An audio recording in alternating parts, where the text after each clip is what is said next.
Welcome back to the Daily Grind. If you are just joining us for the first time, welcome. This is an informal chat about shops and shop culture over a cup of coffee. And today's coffee is, again, Cactus Squatch by Black Rifle Coffee Company. It's their super dark roast. It's very good, a very good way to kick off your morning, especially if you're having a tough Monday like today after a nice weekend. So please check them out and give them a look. They are very, very good coffee. Now, today, if you guys can see behind me, we are once again in the Lafayette EV Club garage. Our machine shop, my usual backdrop, is being used on just about every piece of equipment's on right now. So it would be chaos to try to film in there. So a big thank you to Ben Franco, Maria Romashchenko, John Doyle, and all of the team for giving me a place to broadcast once again today. We should be back in the shop again next week. So speaking of Lafayette, if you or someone you know has a high schooler looking for a college to put them ahead of the pack when it comes to getting a job in this tough market, Lafayette boasts an unparalleled curriculum, both in our liberal arts and our very well, highly regarded engineering program. So, again, if you need a place to go, we invite you to say Cur Non or why not and join us here at Lafayette Engineering. So let's sink our teeth into our first cut today, a little pun on sawing. Today we start off our series on saws and sawing. And so we have a very highly regarded guest for our first guest this month, Bradley Kuchenbacher of Scotchman Industries. Just a little point, and I'm sure I'll mention this in the show, is Scotchman has supplied, or we bought, two legacy machines from them many years ago that we still use to this day to show you just how good of a piece of equipment they are. So with that, let's dive right in. Brad, thank you again for joining us. Now, with all my guests, I like to start off with a brief backstory. Who are you? What is your title with your company, and what do you do for them? Yeah, you bet. Sure. Thanks, Robert. Again, my name is Bradley.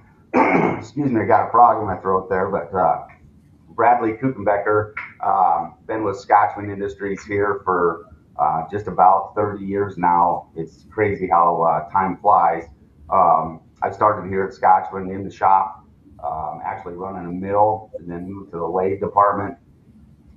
Then I moved to actually building the machines as far as our cold saws and our iron workers as well. Then I went on the road, to train our reps, that sort of deal. And now I'm back in the office pretty much full time as the national sales manager here at Scotchman Industries. Excellent. So you had mentioned an iron worker. That is one of the pieces of equipment we have. We have an older iron worker and we have an older horizontal bandsaw. I don't know the exact model, but like I said, it's served us very well for all these years, and it continues to do so.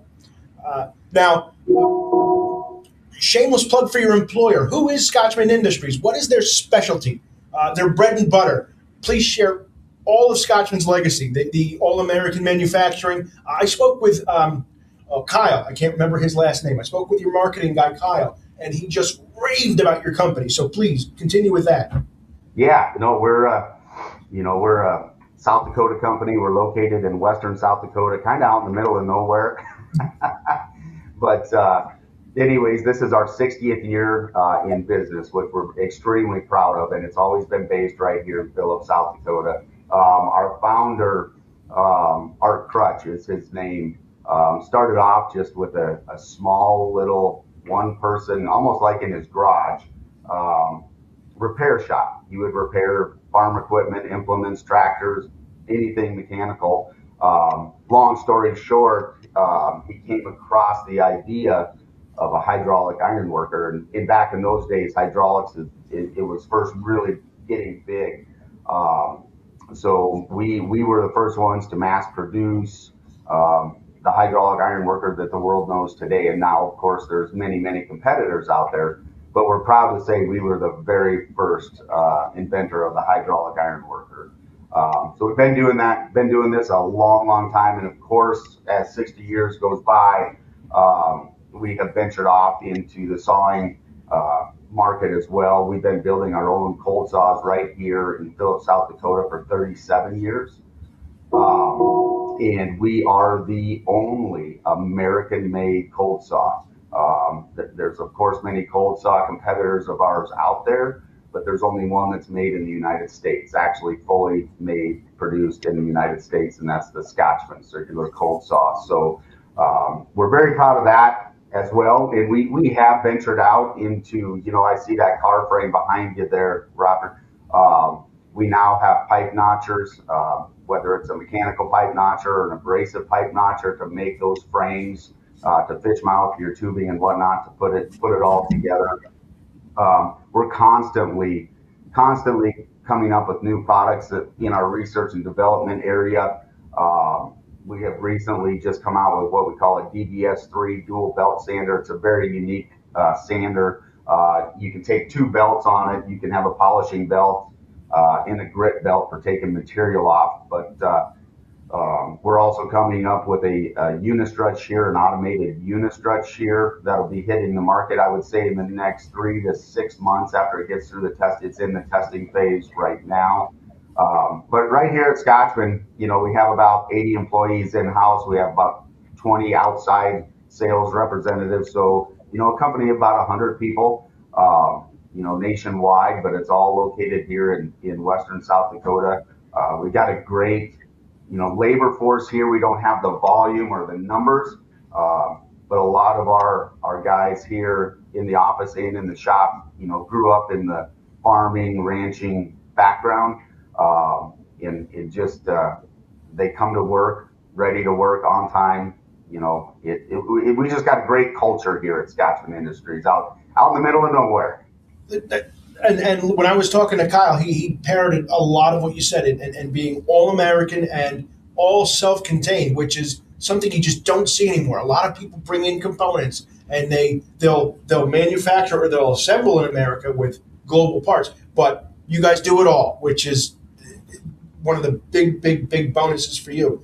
So you had mentioned that you are getting into, or you have, pipe notchers. So I will say to the higher ups here at Lafayette, if we ever need to look into a new way to do our fish mounting or pipe notching, we should go back to Scotchman again. That'd be a huge bonus for us. Now, another topic I really love covering is the custom solution market. So what is Scotchman's approach to handling customer solutions? If you have somebody come to you and say, I have XY problem, and something that you guys make or something you could make could solve it, what is Scotchman's approach? You bet. The custom market, there is no standard anymore. There used to be, we have an iron worker, we have a cold saw, we have these tools that can go with it, but it just seems like the automation and the customization, it touches almost every order that comes through here at Scotchman. So I'm going to say probably 25 years ago, we really got into the custom side of things and dedicated a team here at Scotchman specifically to work on custom solutions for people. But just a couple examples, the automation side on the sawing systems is probably larger than it is for an iron worker. So I'll kind of hit on the sawing side of it, but you take your traditional, standalone cold saw, which I believe you have there in your facility. It may have an in-feed conveyor and an out-feed conveyor, but then we had customers that wanted that same sawing accuracy that you get with a cold saw, but they want an auto feed system on it. So we have two styles of automated feeding systems on our cold saws. We have what's called a hitch feed automatic. So it's got two vices. One vice is always holding the material and clamping and shuttling it forward, so it's extremely accurate. But that's a system where it'll automatically feed one bar, and then your operator has to put another bar into the saw when that one is completed. So we went one step further than that. Now we have what we call a roller feed automatic. So when that tube is processed and finished in the saw automatically loads itself.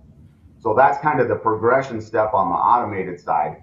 Now we have a bundle loader that can feed the supply table, which the supply table feeds the saw. So it's really three different scenarios, but you can literally drop a whole bundle of steel in, cut the straps, hit the start button. And we don't encourage lights out cutting, but your operator definitely doesn't have to be standing there monitoring the saw at all times. So it's a huge cost savings to companies that are producing a lot of parts. Now, we've been doing that for 30 plus years, I would say. Um, we have taken it another step further. We have customers that come to us that process, let's say, conduit or unistrut if they're going to build a new facility. Um, in the old days, and when I say old days, I mean I'm only talking like 10 years ago. It's amazing how fast this has gone. But Oh in yeah. the old days, the saw operator would get a cut list. He might have 50 sheets of paper, and he needs to cut this 1 inch tubing. He needs 1,000 of them at 1 inch, and he needs 3,000 of them at 9 inches, and so forth. And he would have to set the saw for every different cut length. Now you can put your cut length into the computer Bluetooths to the saw. So all of your cut lists are in that saw already. So your operator doesn't have to manage or handle any of that. Um, your shop foreman or engineer can actually program the saw from an engineering office, and all the operator has to do is just make sure the materials in the saw. So it can basically be run remotely as well. But in that stage where we cut hundreds of thousands of pieces, then our customers said, well, we would like the either a barcode or part number or piece number put on that part when it comes out. So now we have a printing system that as the saw is spitting these parts out, we are printing the part number or a barcode on that individual part. So, and then the saw also sorts it into different bins of where to unload it. So when the operators get done with it, they take it out into the field. The field guys that are working with it, every single piece is already marked, so they know where it goes in the facility.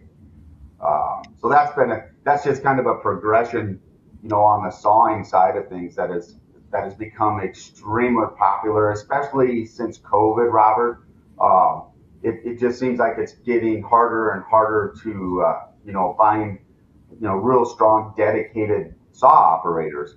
So this is a system where I'm not going to say it eliminates the operator, but very, very minimal use of an operator. It's all computer controlled, other than the actual setting the material into the saw. So you covered the automation point I was going to bring up, but that is way beyond anything I've ever thought about sawing. And a big part of this month's series is trying to bring much more awareness to things just like this.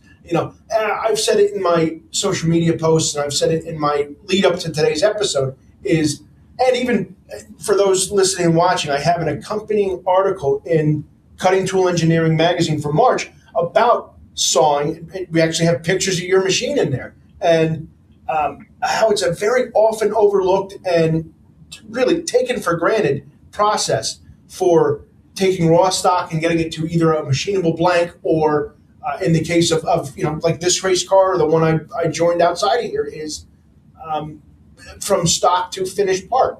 So another thing I wanted to cover a little bit more, and this I actually learned this from you and Kyle, is the mis naming of process. So I was always under the impression cold saw was that abrasive chop saw, and I may have misquoted that, but if you could please dig into a little bit what a cold saw is for those that don't know, like myself. Sure. Yep. No. And that's where cold sawing kind of got into the market. I'm going to say the turn of the first century or last century, abrasive sawing was the way most people parted their pieces. An abrasive wheel is just sandpaper in a wheel, basically, and it actually burns through the material, and you got tons of dust and sparks, and your piece is not very accurate. A cold saw runs at a much slower RPM. So when I say slower RPM, an abrasive saw runs at 3,000 to 4,000 RPM. Yes. A cold saw runs at 22 RPM. That's the most ideal RPM. 22 RPMs. I mean, you can physically watch the blade move. And the way the blade is manufactured, which we also do here at Scotchman, we put a certain rake on the tooth, and it basically acts like a milling cutter. So it takes a chip out of the material, And the reason they call them cold saws, they kind of got this, they coined that name, many, many years ago, versus abrasive cutting where your part is hot and I mean, it'll burn you. A cold saw literally takes a chip out and all the heat comes out in that chip. So there's no distortion on the material, which you do get with an abrasive saw, and it's extremely accurate. And you can put your hand on it right away. The part is cold to the touch. You can take a 2-inch solid tool steel and cut through it in 28 seconds, and it's extremely cold. And the accuracy of a cold saw, the way the blade is designed and how rigid it is, we guarantee plus or minus 0.02 per diameter inch in squareness. So for sawing. For sawing, yeah. Wow. You've ever heard that old joke, carpenter's tolerances plus or minus a quarter inch? Right. Yeah. That's all I've ever thought of, and I'm as guilty as anybody. It's all I've ever thought of sawing. But a great example. I don't know if you guys ever worked with that company 80/20. I'm sure we have. It doesn't sound familiar right off the top, but okay.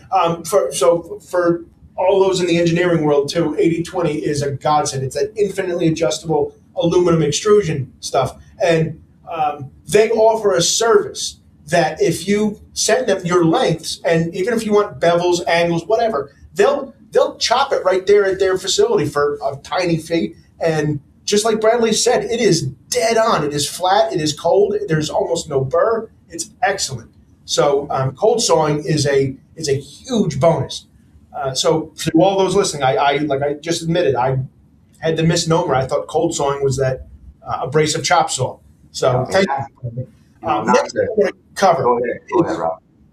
Your biggest challenge. So if you're not allowed to name drop, I get it. There's a lot of people that have proprietary information. But was there a project that somebody came to you or Scotchman and said, and then they presented their problem, but it was a huge challenge and it tested your skills. Was there one that you had like that? Yeah, we did have one recently, and I won't say the company's name, but they were tasked with one of the manufacturers, installers of the border wall down south. Okay. And they needed to process huge volumes of angle iron. And this happens to be an iron worker application. But we took some of our sawing knowledge in our engineering department, and we basically added the same feeding system onto an iron worker. It's our FI85 iron worker, extremely robust, but this customer was having to take a V notch out of this 4x4 by half-inch angle iron every 2 feet. So we designed a feeding system and a guide system and a mist system so we could lubricate that blade after every cut. But now it processes a 40-foot piece of 4x4 by half-inch steel angle iron. I'm sorry, Robert. And every 2 feet, it cycles the machine to take a V out of it, and that's what the tubes of the border wall fit into.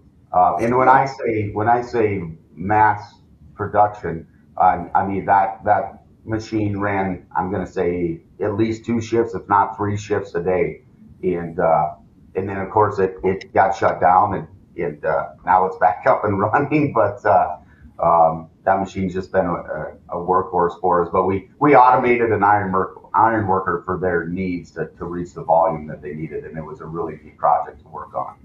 So a question that just popped up in my mind, and I like to pick your brain about it a little bit. Is there I'm sure you guys have it, is there a range of sizes and different types of machinery that you have? So you and I were talking right before we went live, is that this is, here at Lafayette, this is a prototype shop. We might get 1 to 10 of something or 1 to 50 of something, and then we'll never see the job again.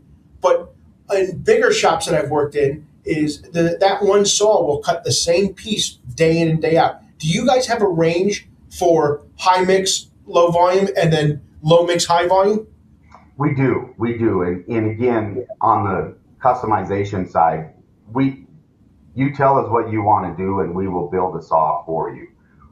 So we obviously have our standard models that are on our website. at Scotchman.com or in our catalogs. But we take those standard models depending on what your specific needs are. It could be a low volume type of deal or a high volume type of deal, or an angle master. We have a saw called an angle master. Everybody knows that when you're cutting angles, it's really, really hard to get that first angle correct. You usually have to cut it 2 or 3 times to get it dead on. Yep. We have a software system where you plug in, 37 inches from point A to point B, 45 degrees. The saw will cut 45 degrees, cycle the material, rotate its head, cut the other 45 degrees. So it's right on every single time. And it doesn't have to be 45. I mean, if you're making an octagon window frame out of a piece of extrusion, it can figure that out for you too. So as far as cost savings, when you do it the first time, it's right the first time instead of the 5th time. Whoa. But yes, on the sawing side, we have standard models, but we take those standard models and we build them to whatever your needs are. And that's the nice thing about being an American manufacturer. We don't have to wait 6 to 12 weeks to get components in or parts in or something from overseas. We have our engineering department, we have our heat treat department, we have a blackening department, and obviously a paint booth. We have lasers and we have press brakes and tons of mills and lathes and if our engineers can draw it up and think it up, we can build it. Oh man! So as a service to whoever my guest is each week I actually put the direct link to your website right in the video description. So those of you watching and listening, if you want it, I would suggest you give Scotchman a look. Their link is right in the video description. Lastly, I like to, as a courtesy to the guest for taking time to come on, I'm going to open the stage right to you. Are there any new developments in your machinery or your tooling that you're at liberty to announce or share? Anything, I understand that some companies have like 6-month cycles where they'll bring out new things, but if there's anything you guys want to get out there and really, really get ahead on, please, now's the time. You bet. Absolutely. Thanks, Robert. No, we're constantly building new products, and that stemmed from the customers. The customers' feedback is how we generate a lot of our projects that we have here. One nice thing, Lafayette, for an example, a lot of high schools, technical schools, 4-year colleges, in their trade, in their shop, they do a lot of welding, and they have to shear a lot of flat plate to make what we call coupons. Mm-hmm. Coupons get welded together. So we have actually come up with a coupon bender. So once you weld that coupon together, you have to bend it, and then that's your go or no go as far as your pass or fail as a student. So we are coming up with a machine right now. It's going to be our Shearmaster 310. We have a Shearmaster 610 right now, which is really too big for most of our schools' use. We do sell a lot of them to schools, but we're going to try to make a mini version of that and couple it with a coupon bender. So for processing all your flat plate, for all the coupons for your students to practice on, is going to be a system that it's much, much faster and much easier than the way that most people are working with it right now. So that's kind of the biggest thing right now. Again, we're coming up with a unistrut shear that's in the testing phase right now. That's going to be a big hitter, in the market, where big contractors that are building big buildings are going to be able to use, and it'll have an automated feeder on it as well. But we're constantly looking at new projects, and if you have any ideas, give us a holler and we'll run with it and see what we can do. So without giving up any ghosts, I'm still trying to wrap my mind around this. All the times I've ever cut unistrut, I've listened to a saw just scream as like 1 or 2 teeth are biting into that sheet metal at a time. But are you at liberty to discuss how Scotchman does that without crushing or destroying the piece of unistrut? Sure. Yeah, we make custom blades, and again with unistruts, you have 2 open legs, and whenever you're sawing open legs, those legs can vibrate, and that's the sound that you're hearing. So shearing it is much faster, and you don't hardly even hear the piece being processed. It's just a little snap. But the way that we do that is we make custom blades that fit around every profile of unistrut. So it's a very tight tolerance blade that we have to EDM, made out of tool steel, and then obviously hardened. But you basically have two blades. You feed your material through, and our unistrut here is going to have an automatic feeding system as well that you can add to it. You don't have to, but it'll be available. But as that material gets fed through there, wherever, as soon as it hits the stop and tells it to cycle or your foot pedal, those two blades make just a really quick action like that and shears it off instead of the agonizing noise of sawing unistrut. Oh, like I said, I can't. We have electricians in our trade shop that constantly need custom pieces of unistrut cut, and they just don't have an abrasive saw. They don't have anything to do that on the site, so they'll usually swing by our shop to ask us for help. And I cannot tell you how many times I've had to put on hearing protection just to get through one or two pieces. It's excruciating. It's nails on a chalkboard would be a melody compared to some of that noise. So. Well, that wraps up all the prompts and questions I had. Brad, once again, we cannot thank you enough for taking the time to, out of your busy day and a busy Monday, I'm sure, to come on and represent Scotchman so well. So thank you again. And I think that just about does it for the interview. So I'll say the same line I always say, catch us again next week, or not the same time. We'll be back to our 8 o'clock broadcast time next week. We should be back in the shop as well. May your only daily grind be the coffee in your mug. Thanks again, and thanks for listening and watching. We'll see you next week. Brad, have a wonderful day. You bet. Thanks, Robert.